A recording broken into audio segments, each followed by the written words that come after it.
Hey, what's up guys? It's finally time for me to make a detailed Keqing guide. In this video, I'm going to be covering everything you need to know about Keqing, every playstyle, builds, and general tips so that you can play her efficiently. This has been my most requested video basically since forever, like since I started my channel. Everyone's been wanting me to make a Keqing guide, and the main reason I haven't is because initially I was like afraid of Keqingmains, and because it's a very complicated character that I didn't want to mess up. That being said, I spent way too much time on this video, like an absolutely insane amount of time, and I've consulted many different theory crafters. First of all, huge shout out to the Keqingmains Discord for very useful resources, and also shout out to Zajef77, my math guy, who helped me a lot with this video, as with many others. Apart from that though, I want to keep this intro very short because this is quite a long video, because there is a lot to cover about Keqing, but I do hope I cover everything in this video, and as always, if there's anything I want to add, it'll be in a pinned comment down below. Without further ado, I want you guys to know that I stream almost every night on Twitch. Be sure to sub if you're new, and with that out of the way, let's talk about Keqing.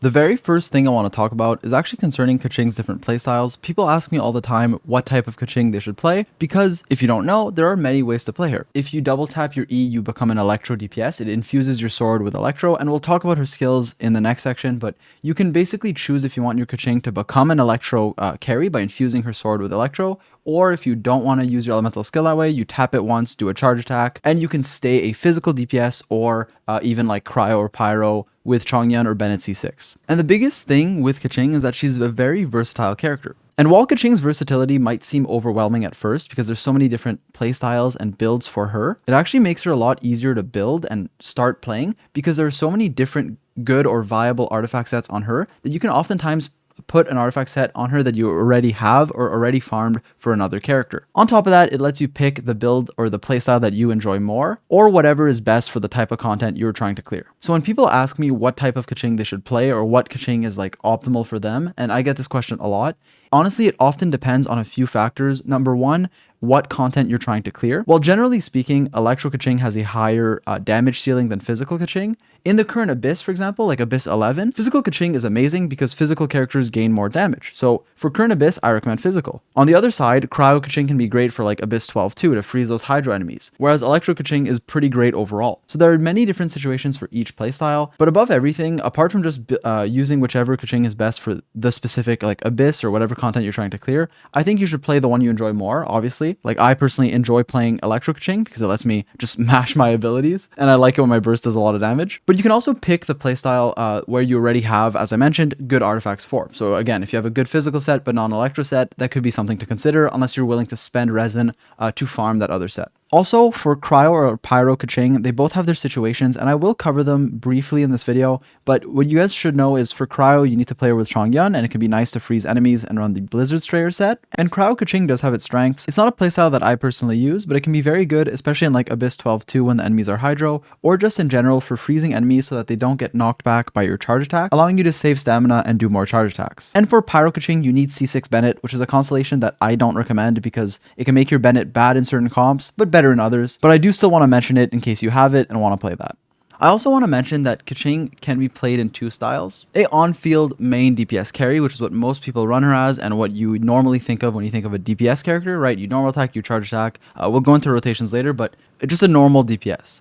However, you can also run her as a quick swap carry, notably in an Electro build, where you're just, double tapping E, using your burst, maybe doing a few charge attacks and then swapping out. You're not staying on field for too long. And so within Electro Keqing, there are different playstyles, and so you can pick the playstyle that you enjoy the most. Now I want to take some time to talk about Keqing's talents, some optimal combos, and general tips on how to play her. So the first thing we're going to talk about is her elemental skill, which is one of the reasons why Keqing is so versatile. This paired with her passive basically allows Keqing to have many different playstyles. You get to choose whether or not you want to run Electro or not.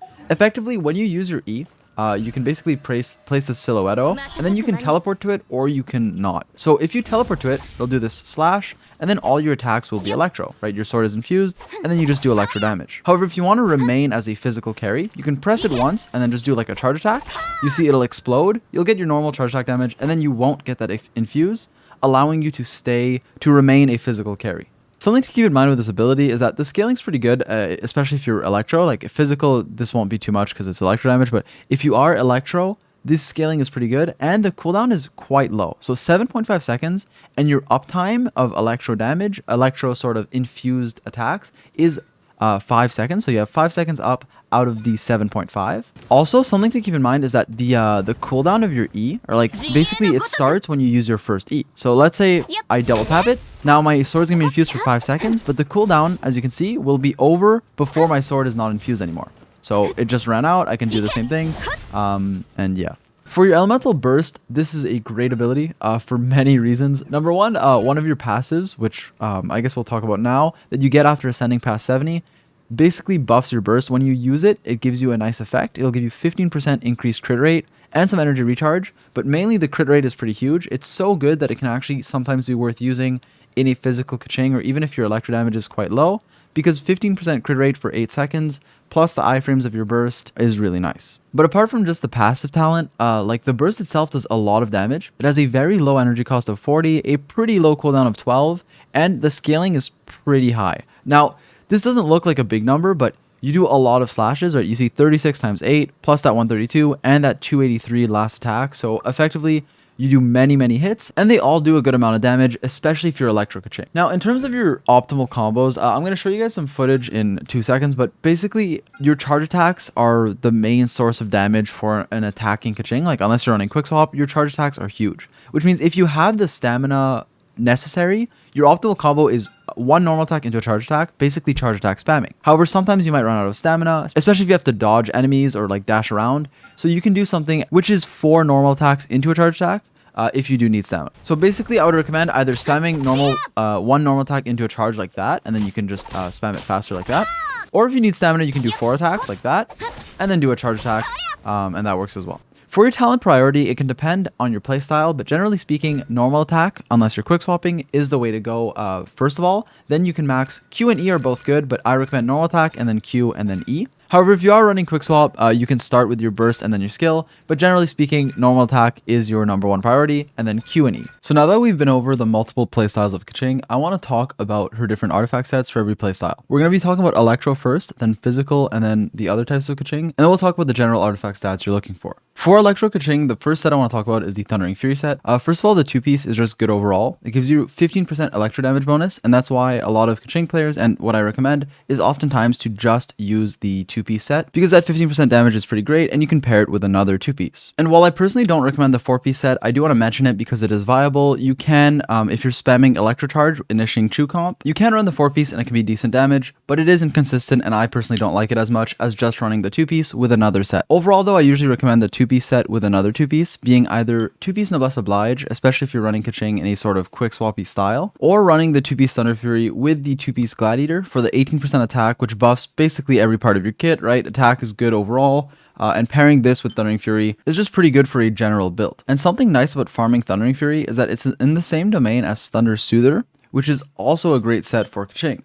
This set increases your damage by 35% against opponents affected by Electro, and this increases all your damage. And personally, I really like this set with Keqing. However, you do have to make sure you can keep this Electro uptime. You have to keep enemies affected by Electro, which can be easy or hard depending on your comp. If you're having trouble with this, I highly recommend running like Official, who can help you proc more Electro so that your Thunder Soother can be in effect all the time. Now for the Thunder Soother versus Thundering Fury debate, the question that I'll inevitably get asked, I usually recommend just going with whatever has better substats, because if you're farming the same domain for Thunder Fury and Thunder Soother, you'll probably end up getting one set better than the other, and you can go with whatever has, more crit or just better substats overall. That being said, I do tend to recommend a 2-piece Thundering Fury with like 2-piece Glad or 2 Noblesse, just because it gives you like more versatility, because you don't need to maintain Electro uptime, and it can work in any comp and against any enemy. Now for a physical Keqing, there's actually a lot of viable sets. The first thing I want to mention is that the new set, the Pale Flame, is really good on her. If you don't know what this does, it gives you a 25% physical damage bonus from the 2-piece, and then the 4-piece set will buff your attack by 9% when your elemental skill hits an opponent, and it stacks twice, and once it is fully stacked, it buffs the 2-piece set, doubling your physical damage bonus to 50%. Basically, if you can proc this set, you gain 50% physical damage bonus and 18% attack, which is pretty great. And if you're wondering, Pale Flame is really good for Keqing because you can actually reliably proc this 4-piece set, even on a physical build, right? You press your E, you can charge attack after, and you can maintain uptime on this Pale Flame set, effectively giving you all the bonuses. Another set I want to talk about is the Bloodstained Chivalry set. This set has a great 2-piece, giving you 25% physical damage bonus, same as the Pale Flame, and the 4-piece set increases your charge attack damage by 50% and reduces the stamina cost to 0 for 10 seconds once you defeat an opponent. This can be especially good in certain situations depending on like what you're fighting, what the current abyss rotation is. If there are a lot of enemies that are easy to kill, you can reliably proc this effect, letting you charge attack non-stop. And it gives you so much potential because not only does it let you charge attack all the time with the 0 stamina cost, but it also increases the charge attack damage by 50%. You can also just run the 2-piece with like a 2-piece Pale Flame if you don't have a good 4-piece of the Pale Flame set. Lastly, regarding the Glad set, the 2-piece can be nice paired with another 2-piece. However, for the 4-piece set, it only increases your normal attack damage by 35%, which is okay, but it doesn't buff your charge attacks, so I don't like it and don't recommend it for Keqing.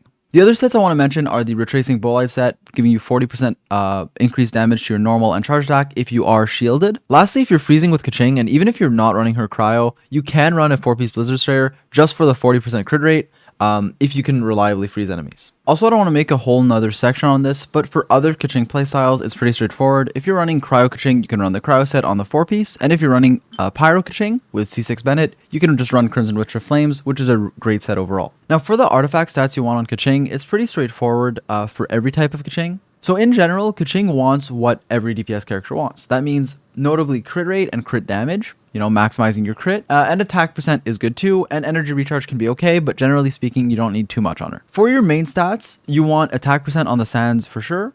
You want crit on the circlet, so either crit rate or crit damage, trying to maintain a 1-to-2 ratio, so 2 crit damage for every 1 crit rate. And keep in mind, you can take into account your passive that does give you 15% crit rate. So you can lean a bit more on the crit damage side, trying to get 1-to-2 with this passive if you can maintain its uptime. And lastly, for the goblet, again, it depends on what you're playing. So if you're running Electro Keqing, obviously you want an Electro Goblet. If you're running Physical Keqing, Physical Goblet, and same thing for Pyro and Cryo. Alright, so now we're going to talk about Keqing's weapons. I'm going to give you guys the best free-to-play options and pay-to-win options for every player so that you guys know what the best sword is for you.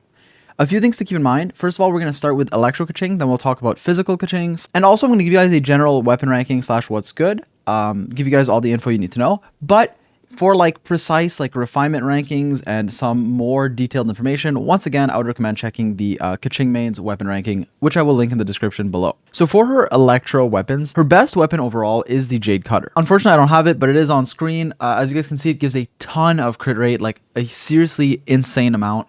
And it's just such a good weapon that if you have it, you should use it. Apart from that though, the other 5 stars like Aquila and Summit Shaper are also good.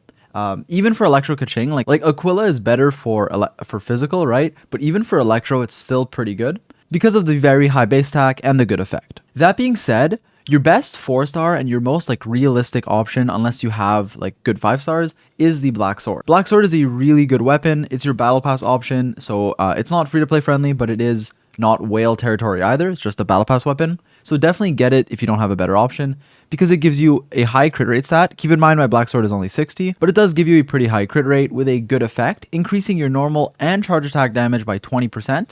And it heals you, which is insane. And on top of that, this effect scales with refinement if you do refine it. If you don't have the Black Sword, there are some good 4-star options. The Blackcliff Longsword is pretty similar. Same with the Lion's Roar, which gets much better with refinement. And if you can keep uptime, so this depends on your team comps. But if you can maintain Electro uptime, let's say you're even running Thunder Soother, and you're running like Official to constantly apply Electro, Lion's Roar gets better and can be a great option. Your best free-to-play option though, if you don't have any of these 4 stars, is either the Prototype Rancor or the Harbinger of Dawn R5. Harbinger of Dawn can be more damage, but you have to be above 90% HP at all times, which means a support like Bennett might not be able to do that for you. And Rancor is just more consistent because of the high base attack. Now, this is for Electro Keqing, and so you might be wondering why Rancor is recommended over Iron Sting. It's mainly because Iron Sting gives you Elemental Mastery, which isn't needed, and a low base attack, so Rancor does end up being better. Lastly, I want to mention that this is mainly for a DPS Keqing, where she's auto-attacking, so if you are quick swapping, the weapon ranking is somewhat similar, but weapons that give you normal attack and charge attack damage are obviously less useful. For physical Keqing, Aquila Favonia is amazing, and your best weapons are the same 5 stars as before, except Aquila is actually better or a bit worse than Jade, depending on whether or not you can reliably proc the passive. Aquila and Jade Cutter I rank similarly. Apart from that though, the Black Sword is still amazing, and the Rancor, which is the free-to-play option, is exceptionally good. Same reason as before, high base attack and pretty good effect as well. But on top of that, the physical damage bonus stat is actually useful for you if you're running a physical Keqing. Rancor and Black Swords are your best 4 stars overall. Rancor does get quite a lot better with refinement, and Black Sword is slightly better than Rancor, but this once again depends on your refinement and whether or not you want to spend on a battle pass weapon for only a slight upgrade compared to Rancor for physical Keqing, whereas for Electro Keqing, the Black Sword is quite a significant upgrade. And for Pyro and Cryo Keqing, the weapon rankings are very similar, but they are niche playstyles, so I'm not going to do a deep dive on them in this video. For Keqing's Constellations, they're pretty unimportant. They basically all just buff your damage, especially for Electro. We'll go over them, but I just want you guys to know that you don't need any and that they're not too important or too great. Your C1 is some more damage for Electro Keqing, especially doing AoE Electro damage with your elemental skill at the start point and end point of your blink. Your second Constellation gives you more energy particles, so basically more energy regen, lets you spam your burst more often, especially useful for Electro Keqing. Your Constellation 3 and 5 increase the damage, well, your talent levels, so increase the damage of your talents. And again, like just by looking at these, you can see that Electro Keqing definitely scales with Constellations, right? All these Constellations do seem to increase your Electro damage or the talent of your Electro abilities. Your C4 increases your attack by 25% after triggering a reaction, and it lasts 10 seconds, so you can effectively keep this up all the time, gaining 25% attack, which is pretty great. For Keqing C6, it's just more Electro damage bonus. You gain 6% Electro damage for 8 seconds when you normal attack, when you charge attack, when you skill, when you burst, and then the last part of this C6 basically tells you that each of these are independent, so you gain 6% times 4 effectively, 1 every time you proc this, and you can gain a total of 24% Electro damage bonus with her C6. So it's a good Constellation, but it's not like amazing. Same with all her Constellations. They're pretty good. They favor Electro Keqing especially, but they're not amazing and they're not like worth spending your money on. Now we're going to talk about Keqing's team comps, and this highly changes based on how you play her. So we're going to start with Electro Keqing, then talk about physical and the other types of Keqing playstyles. So for an Electro Keqing, your team comps are actually pretty straightforward because you don't need to focus on specific reactions. And while Electro reactions are getting buffed soon, probably 1.6, and that might change things a little bit, but generally speaking, Keqing doesn't really focus on reaction damage. She's a main DPS auto-attacking or quick swapping, and then your teams are therefore going to be strong off-field supports to assist her from off-field while she is DPSing, or again, good quick swap supports. So generally speaking, for a main DPS Keqing, characters like Fischl, characters like Xingqiu, Albedo, right? Characters who have good off-field abilities, strong bursts, or just good scaling on their abilities are very nice for Keqing. And the sort of default great supports are also good with Keqing. That means, you know, Zhongli to shred resistances and a good burst that petrifies. Venti, who can clump enemies, proc Verdescent Venerer, which reduces Electro resistance. And it's actually one of the reasons I like Electro specifically, because running a Verdescent support doesn't really help physical Keqing, but it does really help your Electro Keqing's damage if you do run an Anemo support. Keep in mind, Keqing can't attack inside of Venti's burst, but she can use her burst, so if you're Electro, you could just Venti burst, Keqing burst, and then when the enemies fall, you can auto-attack them. Obviously, if you don't have Venti, other Anemo characters like Sucrose or Jean especially can be great. Jean can act as your healer and Verdescent Venerer support as a 2-in-1. And overall, her comps are pretty flexible. You can just run good off-field supports, good burst supports, and a healer, and you should be good to go. Also, very quickly, for a more quick swappy playstyle, you can run characters like Beidou. Beidou is pretty good with Keqing if you can get enough Electro Particles for her burst, which does a lot of damage, and obviously Keqing does generate some Electro Particles. You can also run a popular quick swap team where you run Venti and Mona with Keqing. It can be good using all their bursts together. However, keep in mind that I don't have Mona, so I haven't tested this out myself. But overall, Mona and Venti are both pretty good with Keqing, and Jean can also fit comps like that quite well. For a physical Keqing now, the comps are kind of similar, except you mainly want something to reduce physical resistance, which is usually Superconduct, which is basically pairing a Cryo character with your Keqing, or even you can run another Electro if you want. But basically just proccing Superconduct to reduce the enemy's physical resistance to maximize your damage. Now there are alternatives, well there's mainly one, which is running Zhongli's shield that shreds resistances, including physical, and you can run this either with a Superconduct, so with another Cryo support, or replacing it. Usually replacing it can be good unless the enemies have very high physical res, like a Rune Guard, but generally speaking, running Zhongli instead of a Cryo character can work, even with physical Keqing, and you can do something like this. Now for most people though, especially because Zhongli is a 5-star, you can just run a Cryo support, run that Superconduct, and you'll be good to go. The most common Cryo support is Diona, because she was available free in an event, and she's a 4-star healer who shields you, gives you a bunch of particles, and can apply that, you know, Cryo element, so can Superconduct and be a healer all in one. So with that Cryo character, you'd want a healer, and Diona is both, and then after that, you can just run strong off-field supports, as with Electro Keqing. Keep in mind, if you do want to freeze, you can run like a Xingqiu, and all you need to do is, you can still proc Superconduct with a Cryo character, and your Xingqiu can also freeze enemies, which can be nice. On top of that, he's a great unit. And for your Cryo option, I do want to mention that Diona isn't the only one. Diona is a good healer and Cryo player, but you can also run good like Cryo burst supports, someone like Kea or someone like Rosaria, or if you want to run Ganyu support, you can. And all of these characters can work as good supports for your Keqing and be the Cryo player for your Superconduct.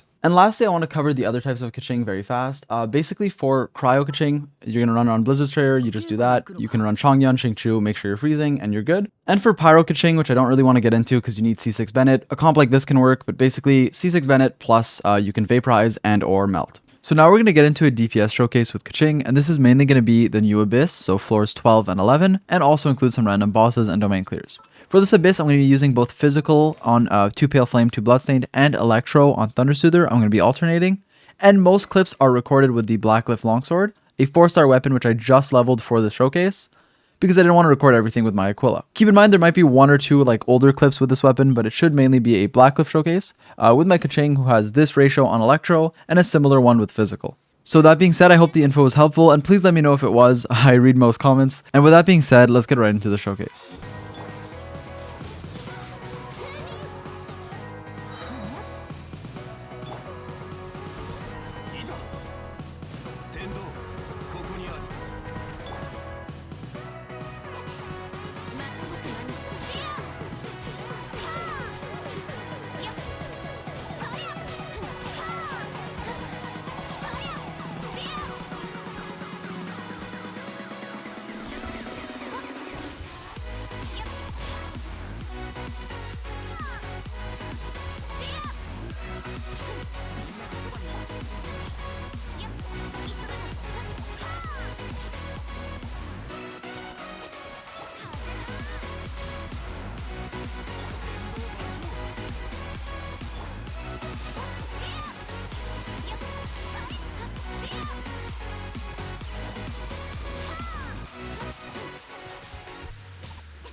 And so Keqing's a very versatile unit, many different ways to play her, and I hope in this video I managed to cover all of them so that you guys can play the one that you like the most. So this was like my most requested video forever now. I hope I cleared up everything, and I hope it was helpful. And it really did take a long time to make because I wanted to make sure that I covered, as I said, literally everything and didn't make any mistakes. If there's anything I want to add, it'll be in the pinned comment. Once again, huge shout out to Zajef77 and the Keqingmains for a lot of useful info. And if you guys want to catch me live, be sure to follow me on Twitch because I will be streaming later today and most days. Anyways, guys, I'm super hyped for you the release, so I'm gonna go get ready for that. I hope you guys enjoyed. Subscribe if you want to. If you don't, that's okay too. And I'll catch you guys in the next one. Peace.